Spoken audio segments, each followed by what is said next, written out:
Okay, if there's any history of the family tree of these guys, these 12, or if you have any kind of insight that you want, go ahead and spill your guts in the comments. Okay, we can learn together. I'm nobody's Messiah. Okay, we're all brethren here, right? But something came to me, and it was how many of the 12, if any at all, how many of the 12, if any at all, that Yeshua, Jesus picked as his disciples, and as the book recalls here, apostles, as he calls them, apostles apparently. How many of those 12 were theologians in the Mosaic laws? How many of them were well read and well educated in the Mosaic laws? I mean, we have Matthew was a tax collector, like Peter was a fisherman, right? I mean, why didn't he go and pick someone like the Pharisees, the Sadducees, the Pharisees, right? Why didn't he pick 12 Pharisees to convert them? Okay. Why didn't he pick 12 as his disciples, as his apostles, well-read, well-versed Pharisees that knew the Mosaic law, that can recite the Mosaic law, that lived it, that were raised in it? Why didn't he go after those and pick them? Why did he pick these ordinary men, quote unquote, ordinary in the eyes of man? Why did he pick a fisherman? Why did he pick a tax collector? And I don't, and I can't recall all the professions, or how many professions were actually mentioned, but like that's ringing bells in my head right now, and I just had to come out here and just spill it out, because it's like, it's so interesting to me. And why would those that know the Mosaic law, if Jesus came to fulfill the law, and he came and picked men that would not, that, okay, and I know this could be argued as there were Jewish traditions versus Mosaic laws traditions, Jewish traditions that were made into law that weren't really laws, like washing your hands before eating, things like that, but like there were, like he calls Peter the rock. Peter to me looked like sounds to me, Peter sounds like a upbeat, like wears his heart on his sleeve, very emotional, but not very emotional, but very passionate, balls to the walls, but with a heart of gold. He calls Peter the rock. Now, mind you, it's not about flesh and blood, because he also rebukes Peter as if he was Satan, right? But it's not about that. He says, "Upon this rock I shall build my kingdom." Wait, where is it? Hold on, because I know I got it right here somewhere. Peter confesses Jesus as Christ. When Jesus came into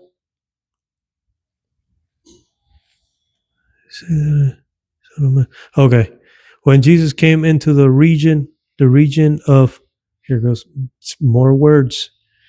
The region of that Philippi, he asked his disciples, saying, "Who do men say that I, the Son of Man, am?"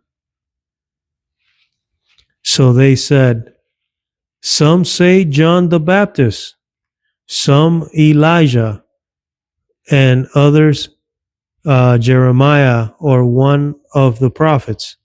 He said to them, but who do you say that I am? This is 16, Matthew 16. Bear with me, guys. I am tired.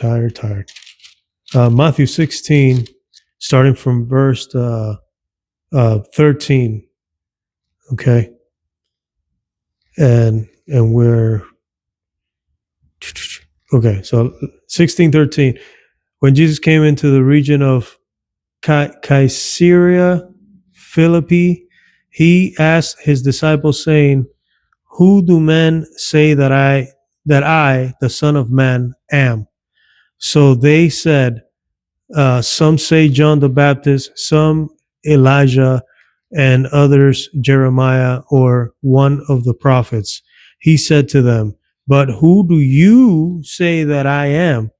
Simon Peter answered and said, you are the Christ, the anointed one, the Son of the living God, the Son of Yah, the Son of the Creator, okay? Jesus answered and said to him, blessed are you, Simon, Bar Jonah, for flesh and blood has not revealed this to you, but my Father who is in heaven. And I also say to you that you are Peter, and on this rock I will build my church, and the gates of Hades shall not prevail against it. Dude, like we just read, man. We just read and we just flip pages. We just read and memorize, and it's good. It's good that we memorize and flip the pages, you know.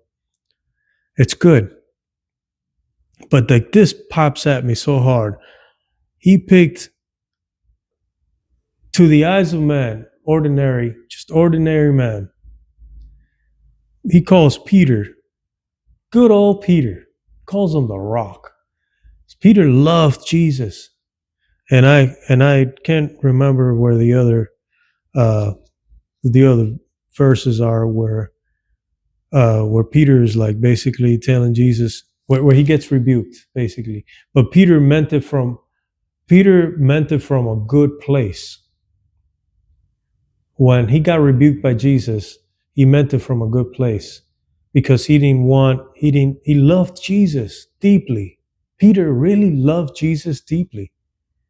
It's like we have to really like try to put our heads in that empathetic, humble heart, loyal to a fault heart of Peter, where he is still, quote unquote, for the lack of a better term, still a diamond in the rough, so to speak. You know, he's still a diamond in the rough because he's the rock.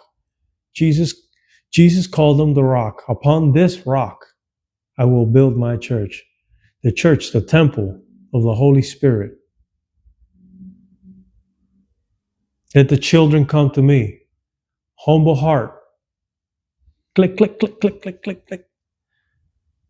He didn't come and picked Pharisees, theologians, people that were well versed, people that had a lot of knowledge, or some knowledge at all, it seems.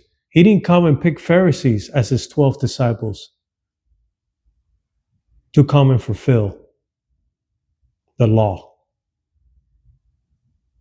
As a matter of fact, according to the Pharisees, he was blaspheming the law. He was a blasphemer. Click, click, click, click, click. Is it clicking? Keep clicking, because at some point, it's going to be a bang. You got to keep clicking. Click, click, click, click. At some point, it's going to be a bang. Okay? Ask and you shall receive. Seek and you shall find. Knock and it shall be open. Anything that you ask the Father through his Son, according to his riches in glory. What can be more of riches in his glory than for you to know who he is? You will never know who you are until you begin to know who he is. You can read this book till you're blue, purple, green, and yellow in the face. If you don't seek the one that inspired, the man who wrote it, you'll still be reading in the blind. You'll continue to read in the blind. I by no means are anything special. I don't consider myself. I don't look at myself as anything special. We don't have to think of ourselves or try to put ourselves in any kind of pedestal for men to see, for men to give us some kind of recognition. What we need is to have a humble heart in front of our Creator. The slightest nod of approval of any kind from my Creator means the world to me. Means 1,000,000 years of approval from any man.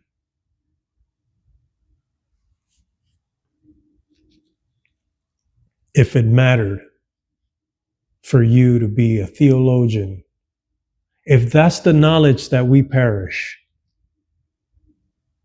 if the knowledge that my people perish for lack of knowledge, if the knowledge that we don't have that allows us to perish is the knowledge of the laws, the Mosaic laws, then why didn't Jesus pick the Pharisees to teach the masses? Leave it with that. Bless you guys. Have a good night.